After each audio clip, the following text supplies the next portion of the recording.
নামাজে সিজদা সংখ্যা ভুলে গেলে করণীয় কি? অপবিত্র অবস্থায় কবর খোঁড়া যাবে কি না? সন্ধ্যার সময় নাকি বাথরুমের দরজা খুলে রাখলে খারাপ জিনিস ঘরে ঢুকে, এ কথা কতটুকু সত্য? না অযুতে আজান দেয়া যাবে কি না? সন্ধ্যাবেলা ঘর ঝাড়ু দিতে হয় না, এ ধারণা কি সঠিক? মাসিকের সময় কি আজানের জবাব দেওয়া যাবে? প্রচলিত আছে শনিবার মঙ্গলবার অশুভ, এ কথার কোনো ভিত্তি আছে? স্বামীর কাছ থেকে টাকা নিয়ে স্ত্রী যদি দান করেন তাহলে সব হবে কার, স্বামীর নাকি স্ত্রীর? ফারিহা, আপনি জানতে চেয়েছেন নামাজে সিজদা সংখ্যা ভুলে গেলে করণীয় কি?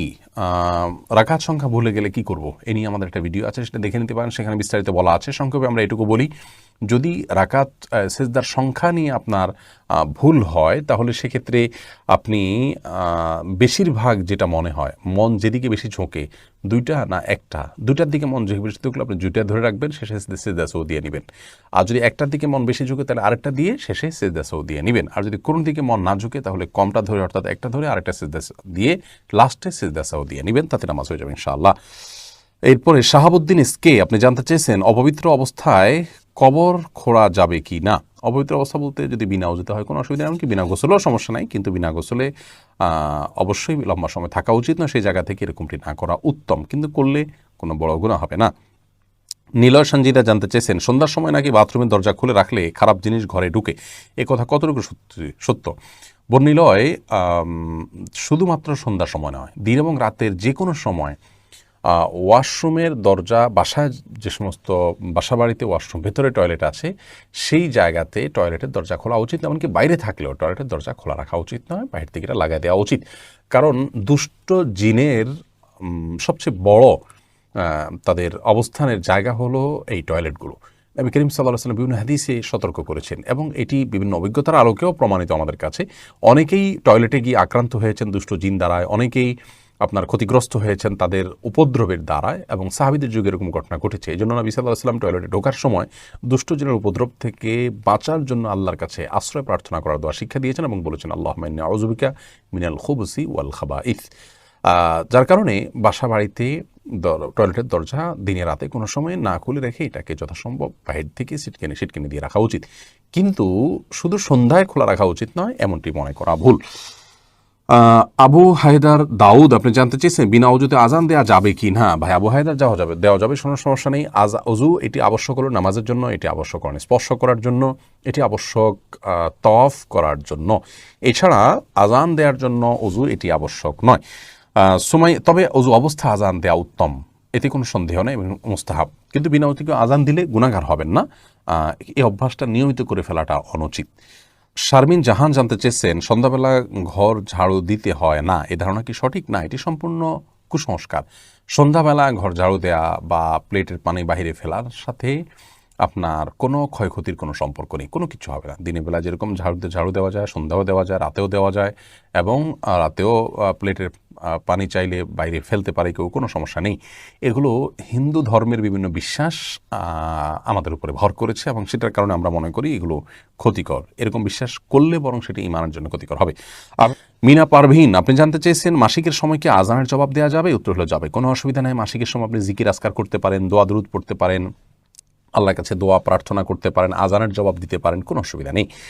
এরপর সুমাইয়া আক্তার জানতে চেয়েছেন এমন কোনো দোয়া আছে কি যা পড়লে মৃত্যুর সময় কোনো যন্ত্রণা হবে না? ঘুমন্ত অবস্থায় কারো মৃত্যু হলে কি মৃত্যুর যন্ত্রণা হবে? কারণ তখন তো আত্মা আল্লাহর কাছে থাকে। ঘুমন্ত অবস্থায় মৃত্যু হলেও মৃত্যু যন্ত্রণা হতে পারে। মৃত্যুর যন্ত্রণা নির্ভর করে ব্যক্তির আমলের উপরে, ব্যক্তির কর্মের উপরে।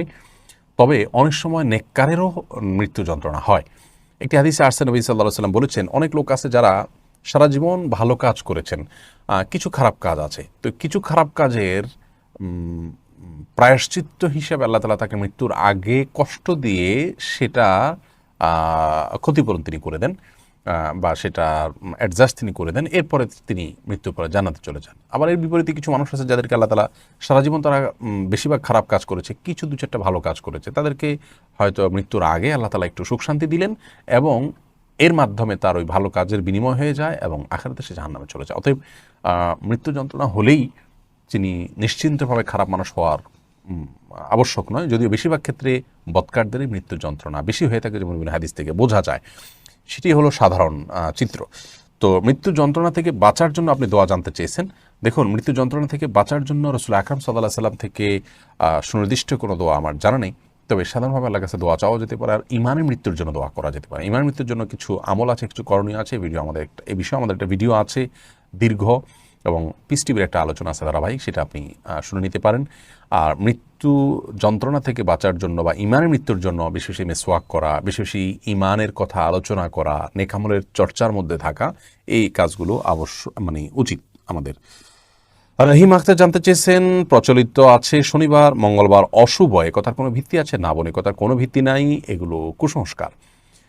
দিন সবগুলো আল্লাহ তাআলার।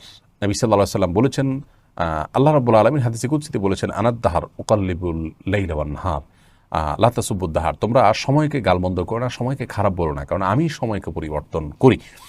অতএব শনি এবং মঙ্গল এগুলো যিনি সৃষ্টি করেছেন, বৃহস্পতি বুধ অন্যান্য দিনগুলো তিনি সৃষ্টি করেছেন। কোনো দিনের মধ্যে কোনো প্রকার আপনার অমঙ্গল নেই। কোনো দিনকে অপয়া মনে করা এটি আমাদের ঈমান বা বিশ্বাসের সাথে সঙ্গতিপূর্ণ নয়।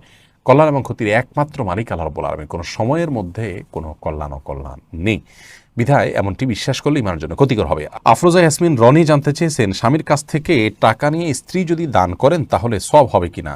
সওয়াব হবে কার, স্বামীর নাকি স্ত্রীর? যদি স্বামীকে তিনি ইন্সপায়ার করে দানের জন্য উদ্বুদ্ধ করেন তাহলে সব দুজনের হবে ইনশাআল্লাহ। আর যদি স্বামীর কাছ থেকে তিনি নিজের টাকা চেয়ে নেন যে আমার কিছু টাকা লাগবে, তারপর তিনি দান করেন, তাহলে এখানে স্ত্রী সব পাবেন, যেহেতু তিনি তার কাছ থেকে টাকা চেয়ে নিয়েছেন এমনভাবে যে তার পার্সোনালি দরকার। আর যদি উভয়ে আপনার একে অন্যকে দানের জন্য সহযোগিতা করেন এবং একে অন্যকে সহযোগিতা করেই দান করেন, তাহলে ইনশাআল্লাহ উভয়ে সওয়াব পাবেন। আল্লাহ রাব্বুল আলামিন যেহেতু তিনি ওয়াহাব, অনেক বেশি দাতা এবং দানশীল, অতএব বান্দা যে কেউ ভালো কাজের সাথে সংশ্লিষ্টতা অর্জন করলে এবং তার যদি নিয়তটা খাঁটি থাকে, আল্লাহ তাআলা তাকে অবশ্যই ইনশাআল্লাহ সওয়াব দিবেন। এরপরে ওমর ফারুক জানতেছেন, বুকের পশম কাটা যাবে কিনা? বুকের পশম কাটা যাবে কিনা বিষয়ে গত মঙ্গলবারের লাইভে আমরা কথা বলেছি। বুকের পশম এটি যদি কারোর কাটা প্রয়োজন মনে করে তিনি কাটতে পারেন। এটি কাটলে আল্লাহর সৃষ্টিতে পরিবর্তন যেটি নিষিদ্ধ তার আওতায় পড়বে না। যেহেতু শরীয়তের কিছু লোম আছে যেগুলো রাখার নির্দেশ আছে, যেমন দাড়ি পুরুষদের জন্য, আর কিছু আছে কাটার নির্দেশ আছে যেমন মোষ, কিছু আছে চাষার নির্দেশ আছে, আর কিছু আছে যেগুলো কাটা রাখার ব্যাপারে কোনো নির্দেশনা নেই। বুকের পশমগুলো সেরকম, এগুলোর ব্যাপারে কোনো নির্দেশনা শরীয়ত দেয়নি। অতএব কারোর সমস্যার কারণ হলে তিনি কাটতে পারেন। গোলাম রাব্বি জানতে চেয়েছেন, সিগারেট বা তামাক জাতীয় দ্রব্য পানকারী ব্যক্তির পিছনে কি সালাত আদায় করলে সালাত হয়ে যাবে? সালাত তো অবশ্যই হবে, কিন্তু এরকম ব্যক্তিকে ইমাম হিসাবে নিযুক্ত করা উচিত নয়। যদি আগে থেকে নিযুক্ত থেকে থাকে সালাত হয়ে যাবে। দায়িত্বশীলদের উচিত এই ব্যক্তিকে পরিবর্তন করা। আপনি মোহাম্মদ জিয়াউর রহমান জানতেছেন, হিন্দু বাড়িতে দাওয়াত খাওয়া যাবে কিনা? যাবে। নবী করিম সাল্লাল্লাহু আলাইহি সাল্লাম অমুসলিমদের বাসায় খেয়েছেন এবং তাদেরকে খাইয়েছেন। তাদের সাথে সদাচরণ করতে, তাদেরকে দাওয়াত খাওয়াতে, তাদের বাসায় দাওয়াত খেতে কোনো অসুবিধা নেই। আল্লাহ রাব্বুল আলামিন কোরআনে কারীমে বলেছেন, লা ইয়ানহাকুমুল্লাহু আনিল্লাযীনা লাম ইউকাতিলুকুম ফিদ-দীন ওয়া লাম ইখরিজুকুম মিন দিয়ারিকুম আন তাবাররুহুম ওয়া তুকসিতু ইলাইহিম ইন্নাল্লাহা ইউহিব্বুল মুকসিতিন। যে সমস্ত অমুসলিমরা তোমাদেরকে দেশান্তর করে দেয়নি, তোমাদের সাথে ধর্মযুদ্ধে লিপ্ত হয়নি, তাদের সাথে সদাচরণ করতে, সুন্দর ব্যবহার করতে, স্বাভাবিক জীবনযাপন করতে আল্লাহ তাআলা নিষেধ করেন না। নবী সাল্লাল্লাহু আলাইহি সাল্লাম যেহেতু অমুসলিমদের বাসায় দাওয়াত খেয়েছেন, আপনিও খেতে পারেন, খাওয়াতে পারেন, কোনো অসুবিধা নেই। জহিরুল ইসলাম জানতেছেন, বিছানায় সালাত আদায় করা কি জায়েজ হবে? বিছানায় সালাত আদায় করা অবশ্যই জায়েজ হবে, বিছানার মধ্যে পাক থাকে, কোনো অসুবিধা নেই। এরপরে গরুর পেশাব পোশাকে লাগলে নামাজ পড়া যাবে কিনা মোহাম্মদ রিপন জানতে চেয়েছেন। গরুর পেশাব যদি কাপড়ে লাগে তাহলে সেটি নাপাক হয়ে যাবে এবং ওই কাপড় পরে নামাজ পড়া যাবে না। এটি হলো বিশুদ্ধতর মত। যদিও সৌদি আরবের ওলামা ইকরাম এবং অনেক আলেমগণ বর্তমান যুগে, বিশেষ করে মিডল ইস্টের ওলামা ইকরামদের অনেকেই মনে করেন যে গরুর পেশাব ইত্যাদি বা হালাল যে সমস্ত পশুর গোশত খাওয়া, সেগুলোর পেশাবকে তারা পাক মনে করেন। তার দৃষ্টিকোণ থেকে এটি লাগলেও আপনার নাপাক হবে না। যদি কেউ মাথায় কলব বা কালি করে তাহলে তার নাপাক থাকবে কি না? আপনি রাকিবুল জানতে চেয়েছেন, চুলে কলব বা কালি যদি দেন তাহলে তিনি কলবটা যদি নিছক রং হয় যেটা চুলের সাথে মিশে গেছে তাহলে তো ওযু গোসল হয়ে যাবে, কিন্তু আলাদা আবরণ যদি হয়, আলাদা স্তর পড়ে যায়, এরকম হয়, তাহলে সেক্ষেত্রে তো তার ওযু গোসল হবে না, তিনি নাপাক থেকে যাবেন। আর এমনিতেই কালো কালার করা চুলকে এটি নিষিদ্ধ, সেটি আরেক জিনিস। একটা হলো নিষিদ্ধ, এটা গুনাহের কাজ, আর হলো এটা লাগানোর ফলে ওযু গোসল হবে কিনা। তো ওযু গোসল হওয়াটা নির্ভর করে যে এটি আলাদা কোনো চুলের উপরে স্তর পড়ে যায় কিনা সেটির উপরে। যদি স্তর পড়ে যায় তাহলে ওযু গোসল হবে না। আর এটি লাগানো সর্বাবস্থায় গুনাহের কাজ, বিধায় আমাদেরকে এটি থেকে বেঁচে থাকা চেষ্টা করা উচিত।